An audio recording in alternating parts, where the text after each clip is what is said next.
Okay, now all of the stuff you see here is optional with regard to, well, except for one thing. I'll show you in a minute. But again, my dad made me do things right, and that just carried my entire life. So I want to do a really nice job of this. So some of the things you could have on hand is red and black electrical tape. I grew up on electrical tape. Dad being an electrician, we used it for everything, bat handles and just everything you can imagine. But there's a new thing on the market too. It's called liquid electrical tape. And this will be maybe if I know that the solenoid's in a really wet location, I might use it on some of the connections to protect them, but have that on hand. Then the ends of the cable ties. So that's where you're susceptible to water getting in and corrosion. So I've got these shrink things. I don't forget what the real name of them is. Heat shrink tubing sleeves. And these, of course, everything is red and black when it comes to car stuff.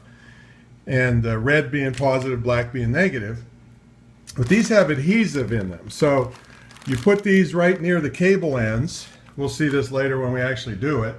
And then heat them up and they shrink, and the adhesive inside shrinks and makes a waterproof seal right there at the end of the cable. And another thing, I don't have it shown here, but it's possible I'll heat up the ends of the cable, also any copper that's sticking out, and solder it to even more make a great seal there. Now to do this you have to have some type of heat source. So this is a inexpensive heat gun. I mean, you could use a torch, but you have to be careful burning stuff. So this this is I think this is 20 bucks or something for a heat gun. Now this isn't really the kind of Loctite I'm going to use. This you want the Loctite blue, which is removable, but this will be when I screw the solenoid into the inner fender well. I'll put some Loctite on it so it doesn't shake loose on me. But this is not the right one. It'll be Loctite blue. Now these are what they call wire conduit flame retardant. So of course I've got red and black again, so for the positive and negative, and it's split down the middle so I can get the cable in there. It even comes with a let me get this over here. There's a little tool that makes it easy for you to slide cable into this thing. But I have to actually learn how to use that. I'll go to YouTube, of course, to find out how to use this darn thing. And this will make a really nice job and protect the cables that we're using to run from one battery to the solenoid and across from the other batteries, as you see a little later.